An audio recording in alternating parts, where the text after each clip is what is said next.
पृथ्वीराज चौहान, जी हाँ, वही प्रतापी सूरवीर योद्धा जिन्होंने 16 बार आक्रमणकर्ता मोहम्मद गौरी को धूल चटाया था। इनके साहस, शौर्य और पराक्रम के किस्से भारत के इतिहास के पन्नों में स्वर्णिम अक्षरों में लिखे गए हैं। वे भारत के अंतिम हिंदू शासक थे।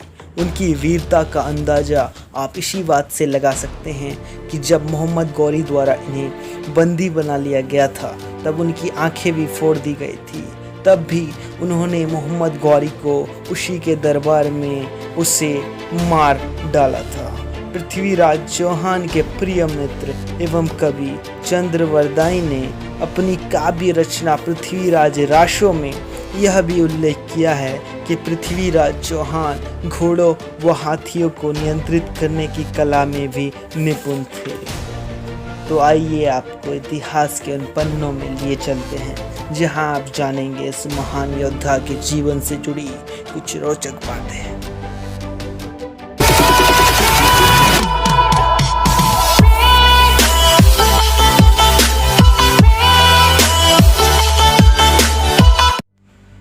पृथ्वीराज चौहान चौहान वंश के एक क्षत्रिय शासक सोमेश्वर तथा कृपुरा देवी के घर वर्ष 1149 में जन्म लिया था। इन्होंने अपनी प्रारंभिक शिक्षा सरस्वती कंठाभरण विद्यापीठ से प्राप्त की थी, जबकि युद्ध और शस्त्र की विद्या उन्होंने अपने गुरु श्री राम जी से प्राप्त की थी। पृथ्वीराज चौहान बचपन से ही बेहद साहसी, पराक्रमी तथा युद्ध कला में निपुण थे। कहा जाता है कि वे अपने बचपन में ही एक शेर को अपने हाथों से मार गिराया था। बचपन में ही पृथ्वीराज चौहान ने शब्द भेदी वाहन चलाने की अद्भुत कला को सीख लिया था। यह एक ऐसी कला थी जिससे कि वे बिना देखे केवल सुन के ही वाहन को सटीक निशाने पे लगा सकते थे। लोग कहते हैं अभी तक यह अद्भुत कला केवल 2 महान व्यक्ति ने ही सीखा है। पहला मर्यादा पुरुषोत्तम श्री रामचंद्र जी के पिता महाराज दशरथ तथा पृथ्वीराज चौहान ने। पृथ्वीराज चौहान जब महज 11 वर्ष के थे कि तभी उनके पिता सोमेश्वर की एक युद्ध अभियान में मृत्यु हो जाती है, जिसके बाद वे अजय मेरू के उत्तराधिकारी बन जाते हैं। अजय मेरू वर्तमान समय में अजमेर में स्थित है। पृथ्वीराज चौहान ने अपने नाना के साम्राज्य दिल्ली पर भी शासन किया। दरअसल इनकी माता कृपुरा देवी के पिता अनंगपाल जी की इकलौती पुत्री थी। तब राजा अनंगपाल ने पृथ्वीराज चौहान की प्रतिभा को भांपते हुए उन्हें ही योग्य उत्तराधिकारी घोषित किया तथा इस प्रकार राजा अनंगपाल की मृत्यु के पश्चात पृथ्वीराज चौहान ने 1166 ईस्वी में दिल्ली की बागडोर संभाली। कहा जाता है पृथ्वीराज चौहान ने पिथौरागढ़ की स्थापना की थी। इसी कारण से उन्हें राय पिथौरा भी कहा जाता है। लगातार युद्ध अभियान चलाकर उन्होंने अपनी राज्य सीमाओं को गुजरात तथा पूर्वी पंजाब तक बढ़ा लिया था, जिस कारण कई राजा उनसे जलने लगे थे। जिसमें से एक राजा था राजा जयचंद, जिनकी राजधानी कन्नौज में थी। लेकिन राजा जयचंद जितनी पृथ्वीराज चौहान से जलते थे, उतना ही उनकी बेटी संयोगिता पृथ्वीराज से प्रभावित थी और वहीं संयोगिता तथा पृथ्वीराज चौहान एक दूसरे से प्रेम करने लगे थे। जब यह बात जयचंद को पता चली तो जयचंद आग बबूला हो गया और इसे देखते हुए उसने संयोगिता का स्वयंवर विवाह रचाने का निर्णय ले लिया। इस स्वयंवर में बहुत सारे राजाओं को आमंत्रित किया गया, परंतु पृथ्वीराज चौहान को आमंत्रण नहीं भेजा गया। इतना ही नहीं, जयचंद ने अपनी द्वेष भावना के कारण पृथ्वीराज की एक मूर्ति बनाकर द्वारपाल के स्थान पर स्थापित कर दिया। उसके बाद बस और क्या था, जब संयोगिता को वरमाला पहनाकर वर चुनने को कहा गया तो संयोगिता ने पृथ्वीराज की उसी मूर्ति पर अपना वरमाला पहनाकर पृथ्वीराज को अपना वर स्वीकार कर लिया। उसी क्षण हवा की वेग से पृथ्वीराज चौहान वहां आ पहुंचते हैं और उसी तेजी से संयोगिता को अपने घोड़े में बिठाकर भगा ले जाते हैं। जब तक यह बात जयचंद को पता चलती बहुत देर हो चुकी होती है और पृथ्वीराज चौहान बहुत दूर निकल गए होते हैं और वे अपने सैनिकों के साथ सकुशल अपनी राजधानी वापस पहुंच चुके होते हैं। इसके बाद शुरू होता है असली खेल। उधर मोहम्मद गौरी अपनी विशाल सेना के साथ बढ़ रहा होता है और भटिंडा के किले पर आक्रमण कर देता है। यह मोहम्मद गौरी का 16वां आक्रमण होता है और प्रत्येक आक्रमण के भांति इस बार भी वह बुरी तरह मार खाता है और हमारा दिलेर राजा पृथ्वीराज चौहान इस बार भी उसे प्राणदान देकर छोड़ देते हैं। लेकिन कहते हैं कि अगर विषैले सांप को अगर आप प्राणदान देंगे तो वह आपको वापस जरूर काटेगा।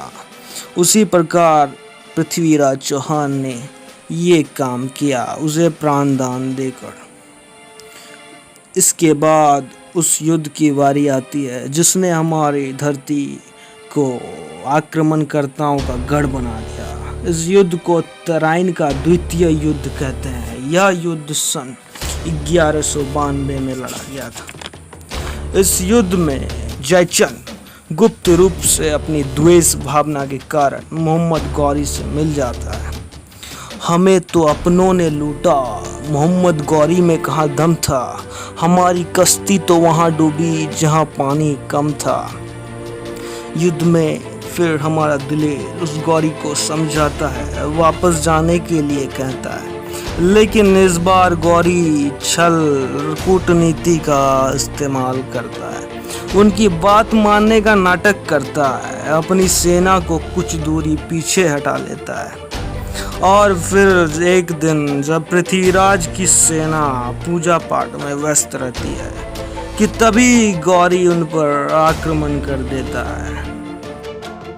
पृथ्वीराज चौहान ने इस बार भी अपना वीरता का परिचय दिया और गौरी की बहुत सेना को अकेले ही मृत्यु के घाट उतार दिया। लेकिन इस बार तो कुछ अलग ही होना था। उनको चारों ओर से घेर के बंदी बना लिया गया। उनको बहुत सारी कष्टकारी यातनाएं दी गई। गौरी ने पृथ्वीराज चौहान को उनकी आंखें नीचे करने को कहा। पृथ्वीराज चौहान ने उत्तर दिया कि मेरी आंखें व सिर केवल ईश्वर के आगे झुकते हैं। इस कारण गौरी को गुस्सा आ गया। उसने पृथ्वीराज चौहान की दोनों आंखों में लोहे की गर्म सलाखें डलवा दी और उनकी दोनों आंखें फोड़ दी। इतना ही नहीं, उनके परिवार तथा पत्नी पर भी क्रूर कृत्य किए गए। मोइनुद्दीन चिश्ती द्वारा, जिसके नाम पर अजमेर दरगाह है। खैर, यह बात किसी अन्य वीडियो में बताते हैं। पृथ्वीराज पर इतने अत्याचार उनका मित्र चंद्रवरदाई को बर्दाश्त न हुई और वह गौरी को मारने का साजिश रचने लगा। उसे याद आया कि पृथ्वीराज चौहान शब्दभेदी वाण चलाने की कला में निपुण है, तो उसने गौरी के समक्ष एक प्रतियोगिता की बात कही। गौरी को आश्चर्य हुआ कि कोई ऐसा भी कर सकता है। वो तो पहले ही पृथ्वीराज चौहान की आंखें फोड़ चुका है। एक दिन दरबार में पृथ्वीराज को उपस्थित करा के यह बात गौरी के मंत्री ने पृथ्वीराज को कही। तब पृथ्वीराज ने कहा कि मैं सिर्फ सुल्तान के आग्रह पर यह प्रदर्शन करूंगा।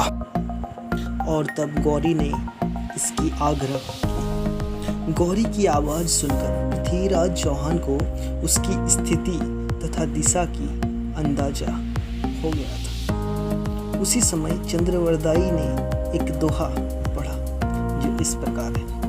4 बांस 24 गज, अंगुल अष्ट प्रमाण, ताऊ पर सुल्तान है, मत चुको चौहान। 4 बांस 24 गज, अंगुल अष्ट प्रमाण, ताऊ पर सुल्तान है, मत चुको चौहान। इससे उनको गौरी की दूरी तथा दिशा दोनों का ज्ञात हो गया था और पृथ्वीराज चौहान ने वाण चला दिया और वाण सीधे गौरी की गला में लगी और वो तड़प तड़प कर मर गया। और फिर पृथ्वीराज चौहान तथा चंद्रवत राय ने दुश्मन के हाथों मृत्यु से अच्छी दोस्त के हाथों समझा और इसी प्रकार उन्होंने एक दूसरे को चाकू मारकर मृत्यु को प्राप्त हो गए। तो ऐसी थी दोस्ती उनकी, वे जिए भी साथ और मरे भी साथ। आप हमारे साथ वीडियो में इतने दूर आ ही गए हैं तो प्लीज़ हमारे चैनल को सब्सक्राइब ज़रूर करें और हमें ग्रो करने में मदद करें। और हाँ, वीडियो को लाइक और अपनों में शेयर करना बिल्कुल ना भूलें। धन्यवाद।